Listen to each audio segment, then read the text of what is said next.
Selamat siang, Ko Timothy, Prof. Salam kenal. Ya, Saya salam dengan kenal. Vira dari Papua, kerja sebagai dokter. Kemudian ini tahun ketiga saya bekerja karena sebelumnya itu ngambil residensi spesialis. Jadi mulai dengan minus karena 1 tahun terakhir pendidikan itu uang pribadi tidak cukup dan memang tidak dibantu sama orang tua, jadi usaha sendiri untuk sekolahnya. Jadi terpaksa gadai, kebetulan punya simpanan emas, jadi itu digadai semua. Jadi memang mulainya dari minus. Ini tahun ketiga saya bekerja, mulai pelan-pelan ekonomi lagi. Untuk pendapatan sekarang sih sekitar 66 juta per bulannya, dengan suami ada pendapatan sekitar 40 juta. Kemudian kadang-kadang bantu statistik PSS bisa dapat 3-5 juta per bulan. Tidak punya utang, ada sisi tapi cuma dipakai untuk ngumpulin poin aja, jadi selalu bayar lunas. Untuk dana darurat punya 120 juta, 70%-nya ditaruh di bank digital, di deposito 8% per tahun, sisanya 50 juta di reksadana pasar uang. Nah, untuk investasinya ini kok kayaknya saya ngelihatnya aja kacau balau, kayak nggak beraturan, nggak fokus gitu. Jadi mungkin nanti bisa diminta bantu untuk dibenahi. Yang pertama di kripto itu hanya kecil sih, 70 juta, 78%-nya di Bitcoin, sisanya di Solana, BNB, sama Ethereum. Kemudian ada di saham ini juga masih kecil, 51 juta. Itu nyebar banget kok, jadi ada di BBCA, BMRI, BBRI, BSSR, sama HIL. Kemudian yang saham US-nya ada di MSTR, Apple, S&P 500, Visa, sama Tesla. Untuk sisanya ada di obligasi, itu 46 juta. Itu ada di ST10. Kemudian ada Berapa juta simpanan sorry obligasi? USD 12.000. Obligasi berapa juta tadi? Simpanan USD-nya 12.000. 40 juta. Kebetulan ini saya ada on hold tabungan di salah satu bank, itu bakal cair di Agustus, itu senilai 400 juta. Makanya 400 juta ini saya juga prepare nih, lebih baik ditaruh di mana. Untuk investasi lainnya, logam mulia 82 gram, perhiasan 80 gram. Oke. Untuk kewajiban bulanan itu saya ngirim orang tua, ibu itu untuk keperluan rumah itu sekitar 6.500.000. Terus kewajiban saya setiap tahun, maksudnya janji sama diri sendiri, itu jadi kewajiban bahwa setiap tahun harus bisa pergi umroh. Alhamdulillahnya sampai sekarang udah 3 kali keturutan. Kemudian untuk Mantap. pengeluaran pribadi per bulan saya hanya 1.500.000, karena untuk akomodasi semua ditanggung, listrik air tidak bayar, transportasi juga sebagian besar difasilitasi. Jadi seperti itu kok. Pertanyaannya tadi alokasi investasi saya, yang saya ngelihatnya itu acak adut kok, saya aja ngelihatnya pusing, tapi saya nggak tahu di mana yang salah dan gimana cara ngebenahinnya. Kayak supermarket. Sama sebenarnya saya punya KPR tidak ada, hutang tidak ada, hanya saja ini ada skema yang ditawarkan sama developer, itu rumah. Jadi waktu itu ambil rumah senilai 3M. Di sini dia tidak dengan sistem KPR. Jadi itu 3M sudah sama PPN 11% dan BPHTP. Untuk rumahnya sendiri sekitar 2,8 M. Nah, itu tidak dicicil dengan KPR karena waktu itu ditawarin KPR, tapi saya memang nggak niat untuk KPR, tapi ditawarkan lagi cash bertahap. Jadi dalam 5 tahun itu dibayar per bulannya dengan flat pembayarannya 48 juta sekian, sekitar 49 juta loh kok.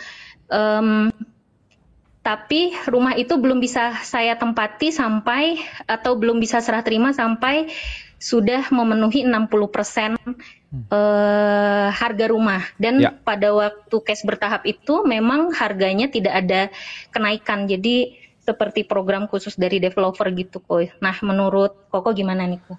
Oke. Kita akan ngomong mulai investasi karena rumah tuh biasa orang punya preferensi ya bro ya, masing-masing ya. Jadi kita nggak akan bahas di sana karena menurut kita pendapatan kamu dan pengeluaran kamu udah top, kamu bahkan bisa umroh 3 kali.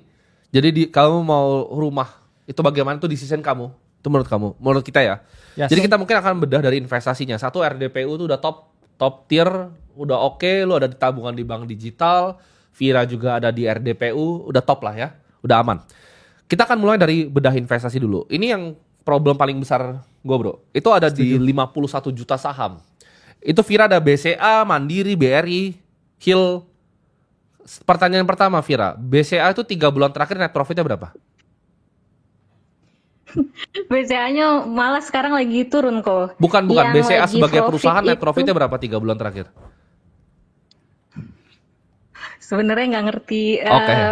Nggak ngerti sih kok. Oke, kalau kamu nggak ngerti itu, kamu jangan pernah melakukan yang namanya stock picking, Vira. Dan itu 51 juta, ada BCA, Mandiri, BRI, ada US, ada MicroStrategy, ada Apple, ada Visa, ada Tesla. Sebenarnya gini, kalau kamu mau belajar cara analisa perusahaan, kita bisa kasih kamu banyak banget ya ilmu untuk analisa perusahaan. Tapi ini untuk investor profesional. Contoh misalnya, kalau kamu pilih Visa itu bagus, kenapa? Karena itu ada network effect di sana, ya kan? Ya. Susah untuk direplika, biar itu entry tinggi, economic mode besar. Perusahaan-perusahaan kamu beli itu nggak jelek, Vira.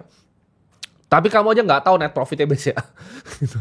Jadi saran saya itu 51 juta untuk segitu banyak tuh kayak Bro Kakak bilang itu namanya supermarket, Vira. Mending fokus ke misalkan mau beli BCA aja tuh. Iya, gue setuju ya. Walaupun BCA itu ada resiko misalnya idiosyncratic risk, misalnya resiko perusahaan itu kenapa-napa. Tapi BCA unlikely lah kenapa-napa. Jadi kalau kamu memang mau deploy 51 juta ya mending BCA aja, Vira. Benar. Itu terlalu banyak tuh, sampai ada Visa, ada Teslanya segala macam. Itu yang pertama, ya. Jadi simplifikasi, kadang simple is king dalam investasi. Setuju. Kamu nggak perlu ribet-ribet. Ya, kamu bikin portofolio 51 juta, itu cukup BCA cukup itu. Ya Vira ya. Yang lainnya likuidasi dulu semua. Kamu pilih salah satu, antara 51 jutanya itu mau BCA doang atau mau S&P 500 doang. Benar. Pilih satu. Gitu. Itu yang pertama. Karena kamu no idea terhadap saham-sahamnya, begitu kamu punya satu BCA, kamu pelajari dulu gitu. Oh, di rootnya siapa, manajemennya siapa yang ngerjain sih? BCA ini bikin duitnya dari mana aja gitu. Apakah besarnya di consumer loan? Apakah besar di corporate loan? Micro loan-nya berapa gitu. Kamu pelajarin dulu. Ya, tier 1 capital, tier 2 capital, tier 3 capitalnya, net interest margin dari BCA-nya itu berapa. Jadi kamu beli satu, belajar untuk analisa kalau mau jadi investor profesional, bro. Yes. Kalau nggak mau ya main beta aja kayak tadi kita bilang Alexander. Tapi kita yakin ya bro ya, Vira ini kan dokter juga di Papua, spesialis lagi. Yes. Pastinya tidak punya waktu sama sekali. Jadi gue lebih condong saran gue antara ke BCA doang kayak bro kakak bilang, betul, atau ke S&P aja.